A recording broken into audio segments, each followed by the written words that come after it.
Hello guys, SSC GD के practice set के batch में आपका हार्दिक स्वागत है।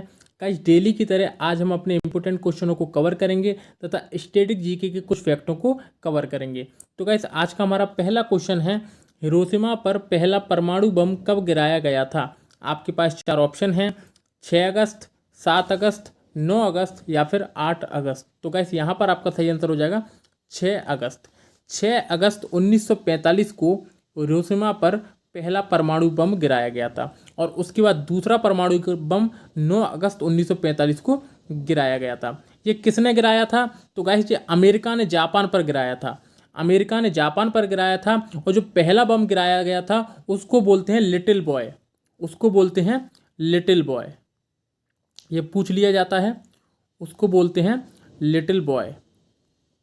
तो पहला बम जो गिरा था वो हिरोशिमा पर गिराया गया था और दूसरा बम जो गिराया गया था वो नागासाकी पर गिराया गया था। नागासाकी पर गिराया गया था और इसको बोलते हैं फैटमैन। ये जो बम था उसको बोला जाता है फैटमैन। फैटमैन। तो गाइस, अमेरिका ने जापान पर पहला बम 6 अगस्त 1945 को गिराया था हिरोशिमा पर, जिसको लिटिल बॉय के नाम से जाना जाता है, तथा दूसरा बम 9 अगस्त 1945 को गिराया था नागासाकी पर, जिसे फैट मैन के नाम से जाना जाता है। यदि पूछ लिया जाए कि उस टाइम पे अमेरिका के राष्ट्रपति कौन थे, तो अमेरिका के राष्ट्रपति थे हैरी ट्रूमैन। हैरी ट्रूमैन ये उस टाइम पे अमेरिका के राष्ट्रपति थे। तो गाइस, ये क्वेश्चन आपका क्लियर हो गया होगा। चलिए आज के नेक्स्ट क्वेश्चन की तरफ। तो गाइस, अपना अगला क्वेश्चन है, डूरंड लाइन किन दो देशों के बीच में है? आपके पास चार ऑप्शन हैं, भारत और चीन, फिनलैंड एवं रूस, भारत और पाकिस्तान और अफगानिस्तान। तो गाइस, यहाँ पर आपका सही आंसर हो जाएगा पाकिस्तान और अफगानिस्तान। जो डूरंड लाइन है वो पाकिस्तान और अफगानिस्तान के बीच में स्थित है। बात करते हैं भारत और चीन के बीच में, तो इनके बीच में दोस्तों मैकमोहन रेखा। मैकमोहन रेखा।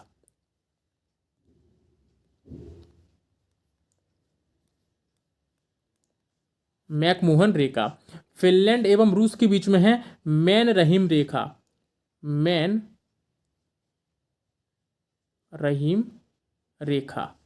भारत और पाकिस्तान के बीच में है रेड क्लिफ रेखा। रेड क्लिफ रेखा। और पाकिस्तान और अफगानिस्तान के बीच में कौन सी है? तो डूरंड रेखा है पाकिस्तान और अफगानिस्तान के बीच में।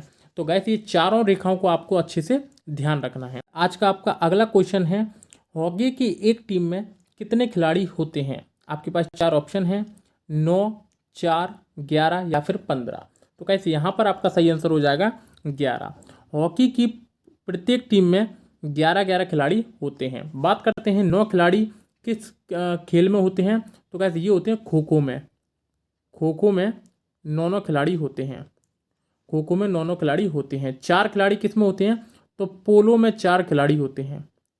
पोलो में 4 खिलाड़ी होते हैं। और 15 किस में होते हैं? तो रग्बी फुटबॉल में 15 खिलाड़ी होते हैं। रग्बी फुटबॉल में 15 खिलाड़ी होते हैं। तो गाइस, ये सारी चीज़ों को आपको ध्यान रखना है। चलिए गाइस, आज के नेक्स्ट क्वेश्चन की तरफ। आज का आपका अगला क्वेश्चन है, भारत में तंबाकू का सबसे बड़ा उत्पादक राज्य कौन सा है? लेटेस्ट में बात करेंगे अपन, बिल्कुल अपडेट खबर लेके आया हूँ मैं। ऑप्शन है आपके पास उत्तर प्रदेश, तमिलनाडु, आंध्र प्रदेश या कर्नाटक। तो कैसे यहाँ पर आपका सही आंसर हो जाएगा आंध्र प्रदेश। आंध्र प्रदेश ने कर्नाटक को पीछे छोड़ दिया है और आंध्र प्रदेश तंबाकू का सबसे बड़ा उत्पादक राज्य बन गया है। बात करते हैं कर्नाटक का। कर्नाटक किसका उत्पादक राज्य है? तो कॉफ़ी का। कॉफ़ी का सबसे बड़ा उत्पादक राज्य कौन सा है? हमारा कर्नाटक। तमिलनाडु। तमिलनाडु हमारा नारियल का सबसे बड़ा उत्पादक राज्य है। नारियल का सबसे बड़ा उत्पादक राज्य है। और उत्तर प्रदेश, तो उत्तर प्रदेश हमारा गन्ना उत्पादक राज्य है। सबसे बड़ा गन्ना उत्पादक राज्य हमारा सबसे बड़ा कौन सा है? उत्तर प्रदेश। तो ये सारे चारों क्वेश्चन आपको ध्यान से याद रखना है। गाइस, धीरे धीरे करके अपन प्रैक्टिस सेट में सारी चीज़ों को बारीकी से कवर कर लेंगे, जिससे कि आपके दिमाग पर भी ज़्यादा लोड नहीं पड़ेगा। तो आसानी से पढ़ते रहिएगा दोस्तों। अपने पास इतना टाइम है कि अपन सारे प्रैक्टिस सेट के थ्रू ही अपने कोर्स को कवर कर सकते हैं। तो दोस्तों, यदि वीडियो आपको अच्छी लग रही हो तो वीडियो को लाइक कर देना, चैनल को सब्सक्राइब कर लेना और बेल आइकन को जरूर दबा लेना। चलिए अगला क्वेश्चन है गाइस अपना, संविधान का संरक्षक किसे माना गया है? आपके पास 4 ऑप्शन हैं, उच्च न्यायालय, उच्चतम न्यायालय, संसद या फिर मंत्री परिषद। तो गाइस यहाँ पर आपका सही आंसर हो जाएगा उच्चतम न्यायालय। संविधान का संरक्षक उच्चतम न्यायालय को माना गया है। ये किस लिए माना गया है? क्योंकि गाइस जब संसद कोई भी विधि बनाती है तो उसका पुनरावलोकन करने की शक्ति सुप्रीम कोर्ट के पास है। मतलब 13(2) आर्टिकल में ये बात कही गई है कि संसद ऐसी कोई विधि नहीं बना सकता जो मूल अधिकारों को कम करती है, और यदि ऐसी कोई विधि बनाता है तो सुप्रीम कोर्ट इसका संज्ञान लेगा, और यदि ये बात सही निकलती है तो सुप्रीम कोर्ट ऐसी विधि को निरस्त कर देगा, खंडित कर देगा। तो ये सुप्रीम कोर्ट के पास पावर है।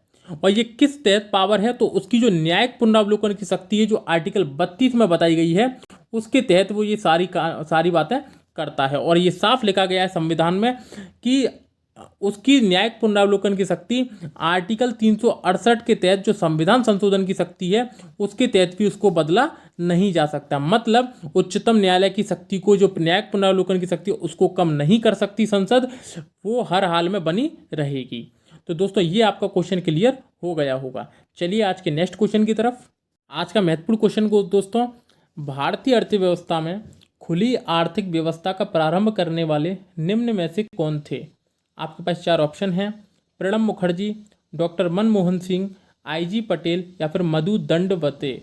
तो गाइस यहाँ पर आपका सही आंसर हो जाएगा डॉक्टर मनमोहन सिंह। डॉक्टर मनमोहन सिंह के द्वारा ही खुली आर्थिक व्यवस्था का प्रारंभ किया गया था। बात करें 1991 की, तो उस टाइम पे नरसिम्हा राव की सरकार थी और वित्त मंत्री थे डॉक्टर मनमोहन सिंह। इन्हीं के द्वारा उदारीकरण, निजीकरण और वैश्वीकरण की व्यवस्था शुरू की गई। ये इसलिए की गई जिसके कारण जो विदेशी लोग हैं वो भारत में आकर अपना व्यापार कर सकें, जिसके तहत भारत में विदेशी मुद्रा भंडार इकट्ठा हो जाएगा और भारत की जो शक्ति है वो एक तरीके से विख्यात हो जाएगी, क्योंकि विदेशी मुद्रा भंडार किसी भी देश के पास होना बहुत ज़्यादा जरूरी है। और दोस्तों इसके तहत क्या होता है, खुली आर्थिक अर्थव्यवस्था में जो सरकार का हस्तक्षेप होता है वो थोड़ा कम होता है, क्योंकि एक तरीके से निजीकरण की व्यवस्था है।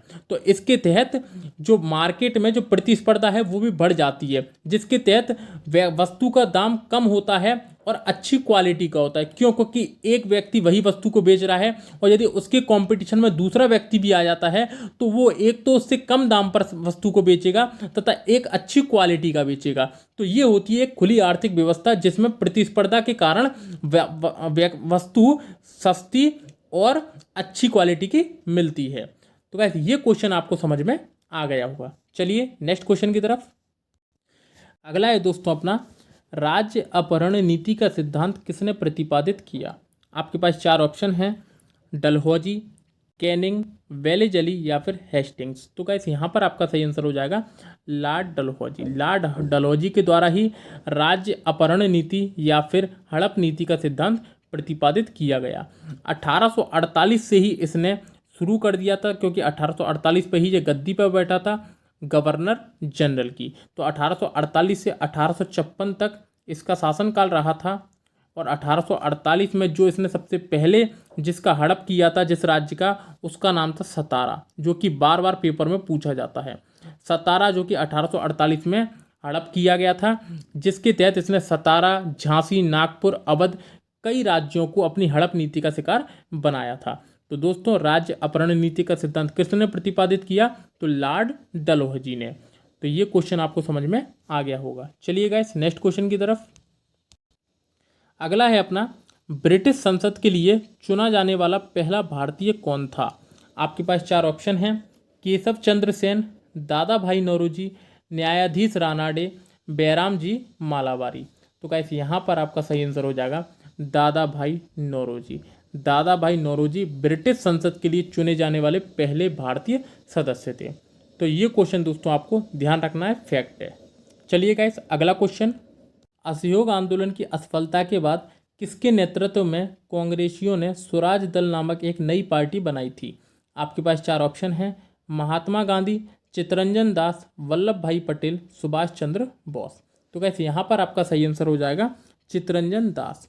मोतीलाल नेहरू एवं चित्तरंजन दास के प्रयासों से ही स्वराज पार्टी का गठन किया गया था। और इस क्वेश्चन के बारे में हमने डिटेल में बात की थी परसों की क्लास में। तो गाइस उस क्लास को जिसने नहीं देखा उस क्लास को देख लें। सारी ही क्लास बेहद ज़्यादा महत्वपूर्ण है, एक दूसरे से इंटरकोट करती हैं। अपन हर क्लास में बात करेंगे। तो दोस्तों ऐसे ही क्वेश्चन फिर जैसे ही आगे आएगा तो अपन उसके बारे में फिर से बात कर लेंगे। चलिए गाइस आज के नेक्स्ट क्वेश्चन की तरफ। राष्ट्रीय कृषि अनुसंधान प्रबंधन अकादमी कहाँ स्थित है? आपके पास 4 ऑप्शन हैं, देहरादून, हैदराबाद, नई दिल्ली या फिर ईटानगर। तो गाइस यहाँ पर आपका सही आंसर हो जाएगा हैदराबाद। हैदराबाद में ही राष्ट्रीय कृषि अनुसंधान प्रबंधन अकादमी स्थित है। तो गाइस इस प्रकार से आज का हमारा सेट खत्म होता है। यदि वीडियो आपको अच्छी लगी हो तो वीडियो को लाइक कर देना, वीडियो पे कमेंट करके जरूर बताना कि वीडियो आपको कैसी लगी। दोस्तों जैसे जैसे समय आता जाएगा अपन क्लास को बड़ी करते जाएंगे। 10 क्वेश्चन, 20 क्वेश्चन, 30 क्वेश्चन, 40 क्वेश्चन ऐसे करके क्लास को खींचते जाएंगे। तो दोस्तों लगातार वीडियो को आप देखते रहिएगा, बेहद ज़्यादा महत्वपूर्ण होने वाली हैं आपके लिए सारी वीडियो। फिर मिलते हैं दोस्तों नेक्स्ट क्लास में, तब तक के लिए धन्यवाद।